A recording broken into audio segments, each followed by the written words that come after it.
Darurat penanganan sampah di Kota Banjarmasin kian melebar. Usai ditutupnya tempat pembuangan akhir Basiri, memunculkan gunungan sampah di mana-mana. Keberadaan sampah yang tak diangkut ini pun mengganggu aktivitas kegiatan warga. Direktur Bank Sampah Fatur Rahman menilai, dengan adanya kondisi yang terjadi sekarang harus ada revolusi perilaku pengelolaan sampah. Perilaku ini menurutnya harus datang dari titik awal sampah, seperti rumah tangga dan sampah pasar.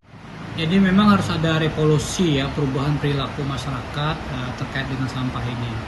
Jadi ada yang disebut dengan bagaimana sampah itu dari sumbernya itu sudah dikelola dengan baik.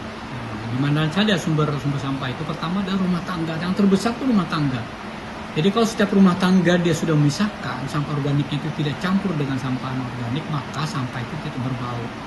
Nah, sampah organiknya itu diselesaikan di kampung masing-masing, di RT masing-masing. Nah, jadi ini sudah ada beberapa komunitas yang siap untuk membantu. Jadi misalnya menjadikan eco-engine, menjadikan maggot ya, lalu bisa juga menjadi pupuk atau bahkan bisa menjadi bahan bangunan.